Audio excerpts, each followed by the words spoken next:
Okay, we have retained another integral. This one's from the Florida Integration Bee from 2016, number 13. We have the integral of cosine 2 arctan of x dx. Okay, I like these problems when we have an inverse trig function inside the regular trig function or vice versa. And I think I know two pretty good ways to do this. They're both going to go pretty quick, so I think I'll just do both methods. To start with, what I want to do is notice when we have an inverse trig function, we can just look at this as an angle. And I can do this without substituting. I'm not going to change this. We're still going to integrate with respect to x, and we're going to have to change it back later. But for now, let's just work with this as an angle, so we can rewrite this as cosine 2 theta dx. But then here what I can do is we can use the double angle formula for cosine. There's actually three versions of this. I think what I want to use here is, let's write this as 2 cosine squared theta minus 1. And now, of course, we can't integrate with respect to x when we have a theta in here. So what I'm going to do is just draw the triangle for this and try to get a sense of what's happening. And going back to the original problem, what we said was we're saying theta is going to be arctan of x. So we can rearrange this, taking tan on both sides. We have x equals tan of theta. So again, our angle in the triangle here is just going to be theta. Tan theta, I can write this just going to get the ratio. We can write x as x over 1. Tan is opposite over adjacent, so using this, our opposite side is going to be x, our adjacent side is going to be 1. With Pythagorean theorem, we find the third side. This is going to be 1 plus x squared over here. So what this is going to allow me to do is we could find the value for sine of theta, but what we need is the value for cosine theta. So doing that for cosine theta, that's just going to be adjacent over hypotenuse. So that's going to be 1 over square root 1 plus x squared. And what we actually have in here is cosine squared of theta. So squaring this, for cosine squared theta, this is just going to be 1 over 1 plus x squared.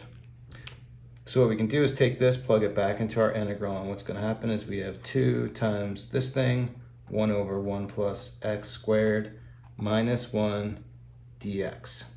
So let me just make a little space so we can integrate this thing, but we actually have, if we broke it up, we have two easy integrals here. So we're going to have this 2 out front. Integral of this 1 over 1 plus x squared, this is just going to be arctan of x. Integral of minus 1 minus x, add a plus c, and that's it. Okay, so that's method 1. Now let's move on to method number 2. Okay, method number 2, what I want to do is let's kind of look at this and do a u substitution, just trying to clean this up. So if I say u is going to be equal to arctan of x, I can take tan on both sides to get a value for x. So we'll have x is going to just be equal to tan of u. Take a derivative to get our dx value. Dx is going to be just secant squared u du. Go ahead with the substitution over here. We have cosine. This is all going to become just cosine of 2u, and dx is going to be secant squared u du.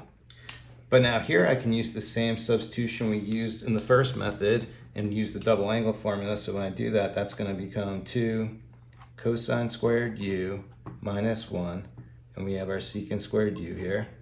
And then let's just distribute in the secant squared u. So when you do cosine squared u times secant squared u, that's just going to be a 1 because secant's the reciprocal of cosine. So here we just get a 2.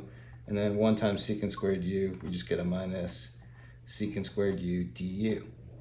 Go ahead and integrate. Integral of 2 is going to be 2u minus integral of secant squared, that's just going to be tangent of u. But we have both these values up here and here, so we can just kind of back substitute and finish it off. So 2u is going to be 2 arctan of x. Tan u is just x. We get minus x plus c, and that's it. I think the second way seems kind of easier just because you don't have to draw the triangle. Not that drawing a triangle is so much work, but it just seemed to slow it down a little bit. Maybe, I think if you could draw the triangle in your head, the first method's better. I don't know. Let me know what you think in the comments. Anyway, let me know what you like better, method 1 or method 2. Thanks everyone for watching. Have a good day.